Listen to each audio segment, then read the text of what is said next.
और अब बात कोरोना की। देश में कोरोना संक्रमण की दूसरी लहर की रफ्तार अब थमती दिख रही है, जिसकी तस्दीक लगातार कम होते आंकड़े कर रहे हैं। रविवार को देश में कोरोना संक्रमण के 71,000 नए केसेस मिले हैं, जो कि एक बड़ी राहत की बात है, क्योंकि बीते 74 दिन में यह पहला मौका है जब देश में इतने कम संक्रमित मिले। इतना ही नहीं, लगातार 7 दिनों से देश में कोरोना के नए केस का आंकड़ा 1 लाख से नीचे बना हुआ है। 7 जून को डेली न्यू केस का आंकड़ा 1 लाख से कम हुआ है और तब से यह आंकड़ा 1 लाख के नीचे है। नए केस लगातार कम होने के साथ एक्टिव केस में भी कमी आई है। 66 दिन बाद एक्टिव केस की संख्या 10 लाख से नीचे पहुंच गई। राहत की बात एक और है कि डेली पॉजिटिविटी रेट भी बीते 21 दिनों में लगातार 10वीं से कम पर बना हुआ है। लेकिन राहत भरे इन आंकड़ों के बीच फिक्र बढ़ाने वाली खबर भी आई है, और वो ये है कि देश में कोरोना के एक नए वेरिएंट यानी नए रूप में होने का पता चला है।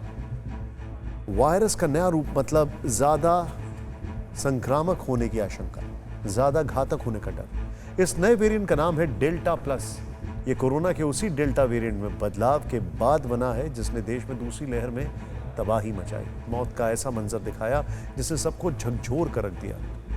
और अब वही डेल्टा वेरिएंट और ज्यादा खतरनाक डेल्टा प्लस में बदल गया।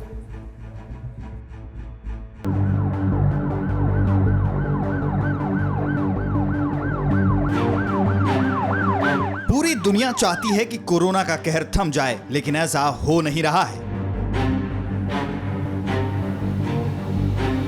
पूरी दुनिया चाहती है कि वायरस का सर्वनाश हो जाए, लेकिन ऐसा हो नहीं रहा है, क्योंकि ये अदृश्य दुश्मन पल पल रूप बदल रहा है।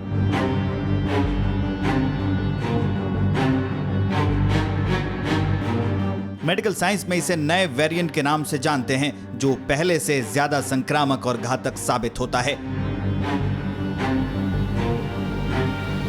कोरोना वायरस के ऐसे ही एक और नए रूप के बारे में पता चला है, जिसे वैज्ञानिकों ने नाम दिया है डेल्टा प्लस, जो डेल्टा वेरिएंट के स्पाइक प्रोटीन में K417N म्यूटेशन के चलते नजर आया है।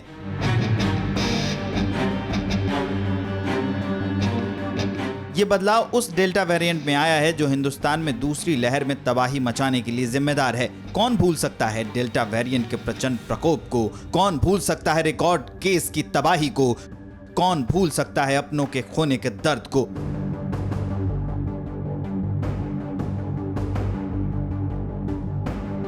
इस सब के लिए वो डेल्टा वेरिएंट ही जिम्मेदार हैं, जो अभी तक कोरोना वायरस का सबसे संक्रामक रूप माना जा रहा है। लेकिन अब आशंका है कि डेल्टा प्लस उससे भी ज्यादा संक्रामक साबित हो सकता है। कोरोना संक्रमण के इलाज के लिए सबसे कारगर दवा मानी जा रही मोनोक्लोनल एंटीबॉडीज कॉकटेल को भी नया वेरिएंट मात दे सकता है। ये जो वायरस है उसमें रेजिस्टेंस होता है। इसका मतलब ये है कि जैसे हम एंटीबॉडी जो कॉकटेल देते हैं, कई बार ट्रीटमेंट में जो कॉकटेल देते हैं वो इसमें बेअसर है। कॉकटेल एंटीबॉडी का इस पे असर नहीं होता है, उससे भी बच जाता है ये वायरस। तो इस तरह का म्यूटेशन है, इसलिए क्योंकि इसमें जो एक तो कॉम्प्लिकेशन ज़्यादा है, स्प्रेड ज़्यादा है, दूसरा ये कि जो ट्रीटमेंट है वो भी इसमें बेअसर साबित होता है, इसलिए इसको हम ज़्यादा डेंजरियस की श्रेणी में रखते हैं। कोरोना वायरस में म्यूटेशन नई बात नहीं है। डेल्टा वेरिएंट के स्पाइक प्रोटीन में जो K417N म्यूटेशन हुआ, ये म्यूटेशन इससे पहले बीटा वेरिएंट में भी हो चुका है। और यही वजह है कि इसने देश और दुनिया के फिक्र को बढ़ा दिया है, क्योंकि K417N म्यूटेशन की वजह से ही बीटा वेरिएंट वैक्सीन से बनी एंटीबॉडी के असर को कम कर सकता है। इसलिए डेल्टा वेरिएंट, जो 60% ज्यादा संक्रमित करने की क्षमता रखता है, उसमें K417N म्यूटेशन की वजह से वैक्सीन का असर और ज्यादा कम होने की आशंका है। इतना ही नहीं, K417N म्यूटेशन के कारण बीटा वेरिएंट लोगों को दोबारा संक्रमित करने में कामयाब रहा है। इसलिए ये आशंका है कि डेल्टा प्लस वेरिएंट भी रिकवर हो चुके लोगों के शरीर में मौजूद एंटीबॉडी को चकमा दे सकता है और उन्हें दोबारा संक्रमित कर सकता है। कैसे? अब ये समझ लीजिए। K417N म्यूटेशन वायरस के स्पाइक प्रोटीन में बदलाव हुआ है। स्पाइक प्रोटीन के जरिए ही कोरोना वायरस हमारे शरीर के अंदर कोशिकाओं से जुड़ता है। वैक्सीन से बनी एंटीबॉडी या फिर रिकवर हो चुके लोगों में बनी एंटीबॉडी इसी स्पाइक प्रोटीन की पहचान करके वायरस को कोशिकाओं को संक्रमित करने से रोकती है। इसलिए स्पाइक प्रोटीन में बदलाव से ये वायरस एंटीबॉडीज को चकमा देने में कामयाब हो जाता है और यही वजह है कि वायरस का प्रकोप थमने का नाम नहीं ले रहा है। ब्रिटेन के स्वास्थ्य विभाग की एक एजेंसी PHE यानी पब्लिक हेल्थ इंग्लैंड के मुताबिक डेल्टा वेरिएंट के 63 जीनोम नए K417N म्यूटेशन के साथ सामने आए हैं। ये डेल्टा वेरिएंट में बदलावों की रूटीन जांच के दौरान पता चला। भारत में 7 जून तक डेल्टा प्लस वेरिएंट के 6 केस सामने आ चुके हैं। ये तो अभी रिसर्च का विषय है, this is subject of research. अभी तो बहुत कम संख्या में, मतलब आप देखिए कि सिर्फ 6 ही केसेस का स्टडी हुआ इंडिया में जो है, तो अभी ये नहीं कह सकते कि बहुत ज़्यादा संख्या में म्यूटेशन हो रहा है, बहुत ज़्यादा जो तेज़ी से फैल रहा है वो इस म्यूटेशन की वजह से हो रहा है। ये इसमें तो लार्जर स्टडी की ज़रूरत होती है।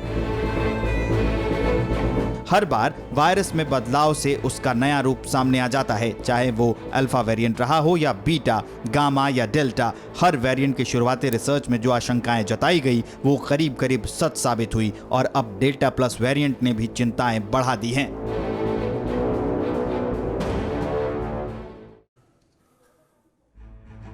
डेल्टा प्लस वेरिएंट का पता लगने के बाद चिंता जरूर बढ़ गई है, क्योंकि इसने वैक्सीन का असर कम होने की आशंका ज्यादा है। लेकिन इसका मतलब यह भी नहीं है कि वैक्सीन बेअसर हो जाएगी, क्योंकि जिस डेल्टा वेरिएंट में म्यूटेशन के बाद कोरोना ने नया रूप अख्तियार किया है वो भी शरीर में एंटीबॉडी के लेवल को कम कर देता है। लेकिन इसके बावजूद वैक्सीन उसके खिलाफ कारगर है, खासतौर पर हमारी स्वदेशी वैक्सीन कोवैक्सीन। पुणे के NIV यानी नेशनल इंस्टीट्यूट ऑफ वायरोलॉजी के वैज्ञानिकों ने एक रिसर्च की। इसमें पता चला है कि जिन लोगों को पहली लहर में कोरोना हुआ और उनके शरीर में एंटीबॉडी विकसित हुई थी, उन लोगों में दूसरी लहर के दौरान जब नए वेरिएंट की वजह से संक्रमण हुआ तो एंटीबॉडी का स्तर पर 5 गुना तक कम देखने को मिला। ठीक इसी तरह जिन्होंने कोवैक्सीन की दोनों खुराक ली हैं उनमें 3 गुना तक एंटीबॉडी कम पाई गई। लेकिन इसके बाद भी उन लोगों की स्थिति गंभीर नहीं हुई। ब्रिटेन के स्वास्थ्य मंत्रालय के मुताबिक डेल्टा वेरिएंट पर कोविशील्ड 60 से 63% काम कर पा रही है। साफ है, वैक्सीन का असर भले ही कम हो रहा हो, लेकिन वैक्सीन बेअसर नहीं हो रही है। इसलिए हम आपसे एक बार फिर अपील करते हैं कि जल्द से जल्द खुद को और अपने परिवार वालों को वैक्सीन लगवाएं, क्योंकि कोरोना के नए रूप यानी वेरिएंट आगे भी आते रहेंगे। ऐसे में अगर वैक्सीन लगवा चुके हैं तो कम से कम संक्रमित होने पर हालत गंभीर तो नहीं होगी। फिक्र आपकी, सोमवार से शुक्रवार रात 9 बजे सिर्फ TV9 भारतवर्ष पर।